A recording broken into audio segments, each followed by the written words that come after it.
I think look, the first. Hey, it's Jordan Peterson. How's he doing? Andrew Doyle. Oh, he's that comedian. He's a funny dude, Andrew Doyle. Thing we should probably do is let everybody know what you have done in the past to be sufficiently reprehensible to be a worthwhile guest on this particular podcast. Graham, why don't you let everybody know, well, yeah, the nature of your sins and crimes, yeah. Well, I was, for most of my adult life, I was a sitcom writer, comedy writer, and quite a successful one. Got a Lifetime Achievement Award at the Comedy Awards, standing ovation. I think I've won about 5 BAFTAs personally, 1 Emmy. Done about 5 sitcoms, 3 of which are kind of near household names. What were they? Father Ted was the main one. Wow! We are talking about success, Jules. Father Ted actually was so influential that they say Father Ted. it had a little bit to do with Shout out to Father Ted. the Irish Church releasing its hold in the 90s on Ireland, just because we weren't as very satirical, we were very silly, we were always a surreal and silly show. Comedy.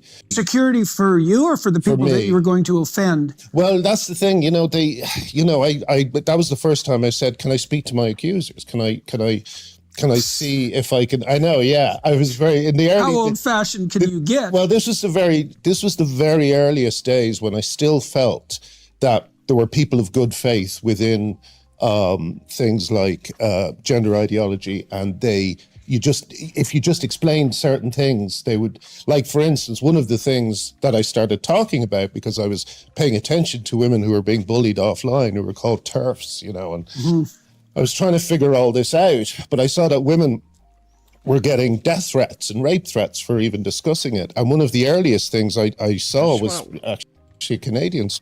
Why does Irish accent just make me want to dance? You know what I mean?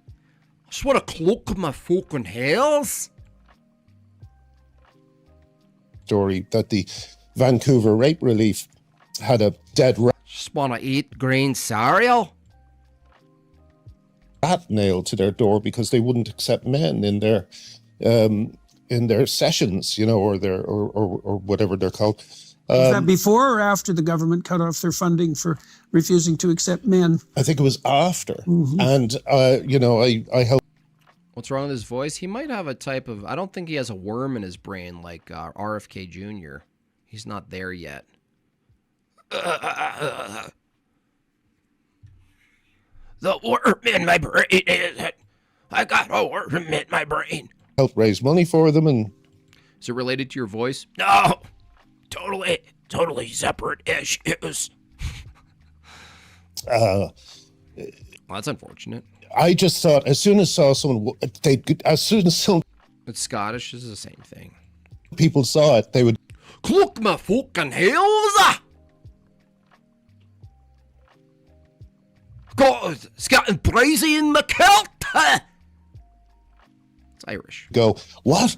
A rat nailed to the door of a rape crisis center? A dead rat. What? Fair. A dead rat. What I think can we do to help? And there was none of that. How did Peterson get so animated? No one stood up. He's like the comedic relief in this, ironically. 2 comedians. What did he drink a steak this morning? For me, I just started the kind of propaganda piece paper, Pink News has now published over what did he do? Steak whippets? 75 stories about me. Clock my fucking holes. They famously did 42 stories on. How's that? Wait a second. Scottish. Okay. Irish. Hi, Danny boy. Is that better? Hey, I wrote the comedy. On, Click my fucking heels. How's that? Click my fucking heels.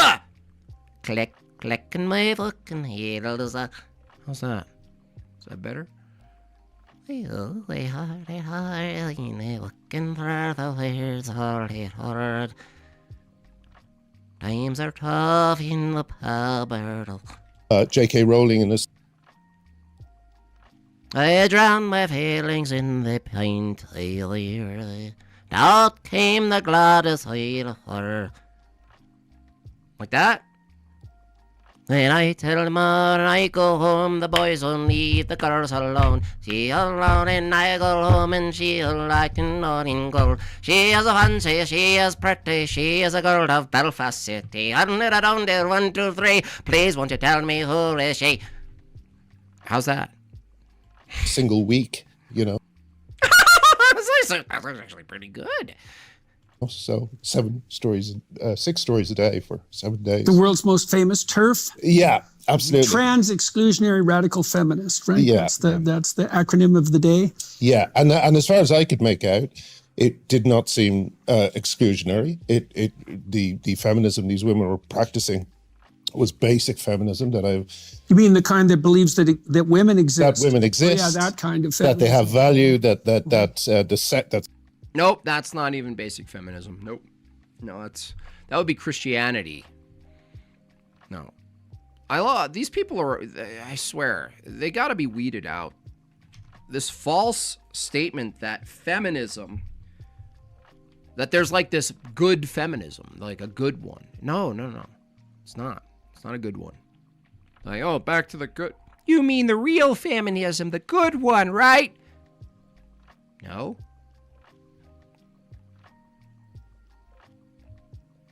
sex is important, and that men shouldn't be allowed in women's sports and all this Oh, women's sports, oh, Danny boy. type of thing. And I started saying, Especially fetishistic men, those sorts of men. yeah, Jordan Peterson's on fire. He's more responsive than I've ever seen him. and Must be that obnoxious chair that's just somehow the same color, same make, just way taller than everyone else's. especially the kind of men who would want to do it. Yeah, right. Especially those kind. Yeah. Yeah. Mhm. So it was almost instantaneous. I lost every job I got would just disappear within moments. Sometimes I'm the shortest term director on any project. I think when I was asked to direct Steve Martin's Only Murders in the Building, and then put down the phone, and a few minutes later got an email saying actually someone else has stepped in. And I suspect that the real reason for that was that he, being excited, announced to his colleagues, "We've got Graham Linehan," and someone put up their hand and said he's a bigot. And I think that that's basically what means I can't really work in the UK. You see, the classical liberals you see on the screen here, Peterson, Ben Shapiro, who's not on the screen, but he's indirectly on the screen. This is a take I'm very critical of. And it's easy to impulsively react from a classical liberal position and say, oh yeah, no, that's wrong. Like, talent, separate someone's politics from their work. That's not a good enough reason to not hire someone. Well, no, it is. It is actually. We just don't agree with their what they determine to be unethical, like bigotry or something. They have their own system, right? But if you reverse this for a second, if I saw that a director who was really good, if I was in this business and I was like, oh, there's a director that's really good, and it came to my attention that they habitually have, bizarre comments about, interacting with underage people, let's say. So, like, take one of the worst potential things. Yeah. You go, no, they're not on the project because of that. So now you reverse it, and then the right wing's all mad, right? They're, oh, you're not hired on these things because of your politics? Yeah, why not? Why not discriminate? A part of what the failure of the West, from my view, the failure against the war against tradition and Christianity and family itself and church being the the basic central glue of a society. The thing that rails against it is, ironically, what these three on the screen are defending, which is liberalism. That you're supposed to separate how the world, how your society operates from the views you have. And it was a massive mistake. We're all seeing it in real time. It's a massive mistake. That you're trying to separate your ideology from how it is you operate in the world. How it is people should operate in the world. What should punish people, whether it's legal or not legal. Because still, by the way, there's still punishment, consequences without jail, without violation, right? Law. There's social consequences. And everyone's all surprised. So you get these classical liberals who dominate the airwaves because of places like the Daily Wire and PragerU and the rest, Telpusa, Charlie Kirk. And they keep espousing classical liberalism, and they go, well, our liberalism is better than theirs. We would never discriminate against someone for their beliefs. Why not? Why would you work with someone who is an active Satanist, like on a project or something? Unless you wholly believed that you could convert them through the work process, that would be the only exception I would give. No, but he does good work. Okay. So is this your excuse? Everyone's doing great work. The business is thriving. Our culture, our society is degenerate now. Look at what people do in public now. Yeah, but I mean, that is their liberty. That is their liberty to do that in public. I will die. I would put my life on the line, and by my life, I mean your kid's life. I would send them out, and I would die for you. Now, I don't agree with social degeneracy, sexual degeneracy, and the rest taking over our society, and every nook and cranny of the world is filled with filth. I don't agree with it, but I will die to defend it. I will absolutely die. I will lay down my life to defend it. Okay, how's that working out, Ben Shapiro? I should learn the rocky road to Dublin. Nice. That would be fun. That would be fun. Anywho, hour and 30, 17 out of 50, y'all. 17 out of 50.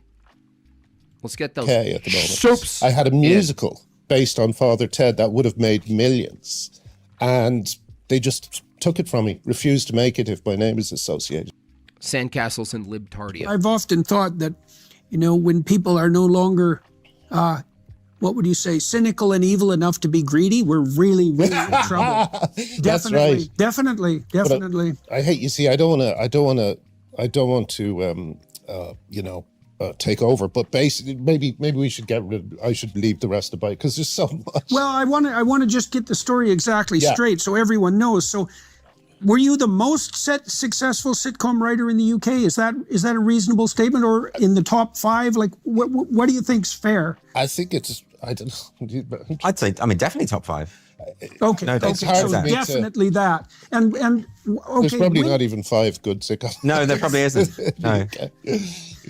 Right. The tallest midget in the world. Right. Yeah. And so, okay, now, and you said you had 3 extremely famous sitcoms.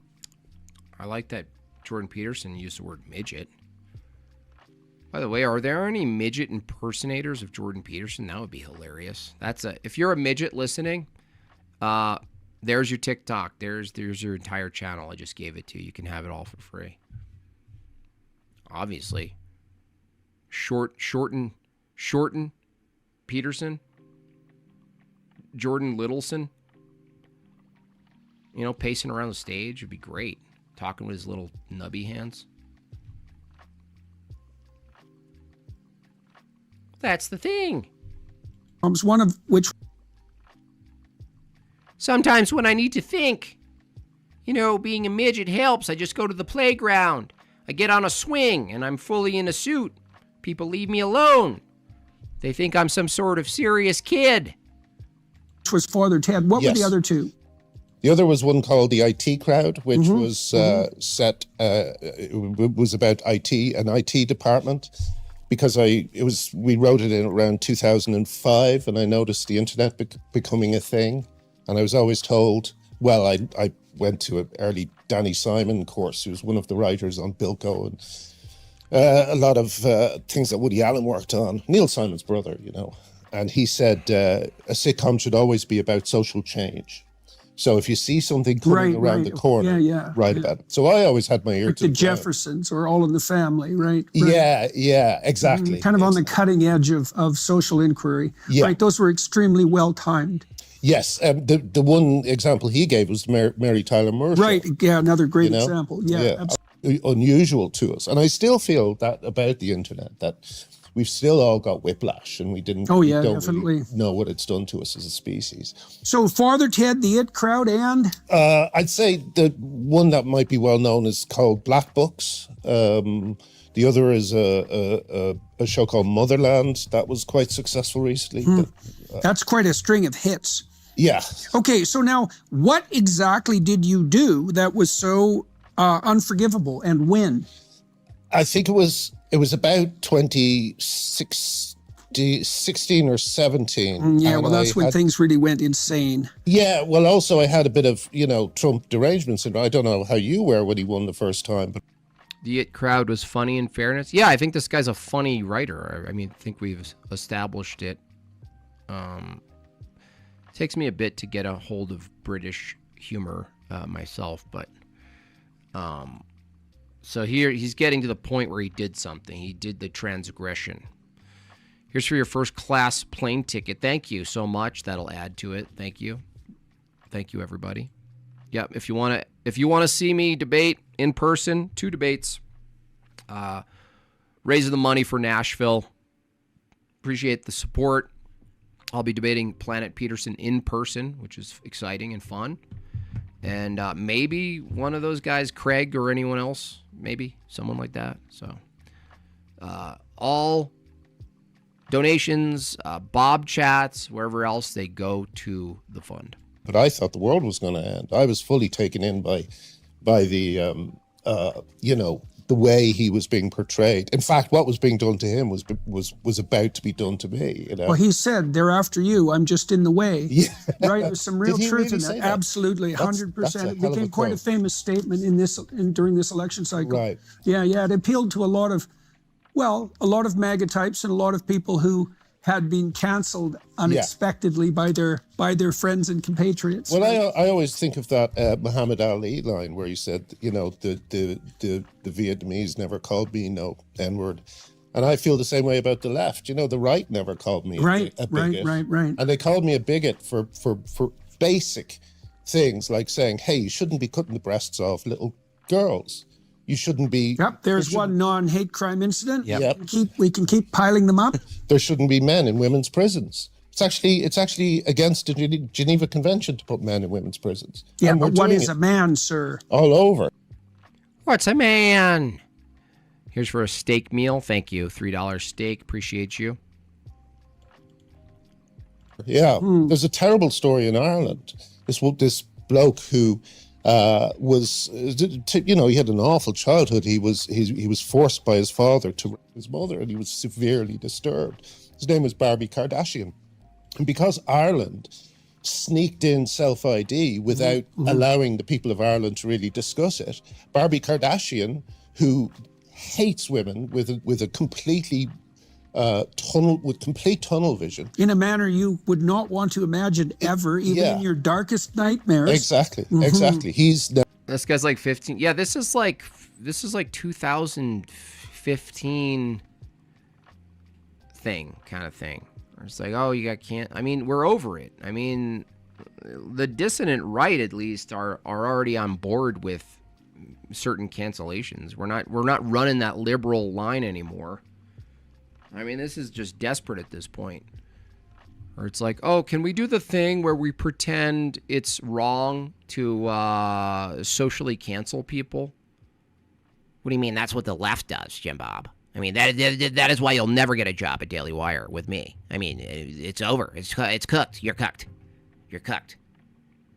I will never send you, an all expense paid trip to Israel to kiss a wall. I will never. You are on my list, bucko. It's like this is gone. This is over. This whole thing is over. This isn't it anymore. You're way behind, bro. Daily Wire, you're way behind. Way behind. I know you're all panicking because alternative streamers, Twitch politics, the debate sphere, like all of this stuff is taken over. People don't care what you say. This whole 2016, the left cancels, cancel culture. Well, yeah, we like it. I want to cancel people. I want to cancel. I don't want pro-abortion Satanists to be working in public sector, teachers. I want them canceled. Oh, but that's what the left does, Jimbob. I mean, what are you doing? You don't want to be like them, do you? Yeah, I kind of do. Just different ethical. I also want to have my laws informed by my Christian ethical paradigm. Oh, no, we cannot do that. Now you've gone too far. I mean, that is what the left does. Are you willing to do what the left does? Yeah. Yeah, why aren't you? Well, I will never do that. I mean, I believe that, killing a baby is murder and it's terrible and is morally abhorrent. But I would never make a law. I would never. I mean, what's worse? I mean, think about it. What is worse? A woman terminating her own offspring, or violating the Constitution? Well, I mean, what is worse? I mean, I couldn't live with myself if I was if I was a woman and I was like up at night going, oh my gosh, I terminated my own child. I'm crying. Or late at night going, oh my gosh, what would the founding fathers think about me? I'm about to change everything they had a vision for. Oh my god, I cannot. I want to throw up. My tummy hurts just thinking about it. It's in the Daily Wire handbook that they have to report on, care about something after it's socially relevant. Yeah, dude. After elections are completed. Yeah. It's just wild.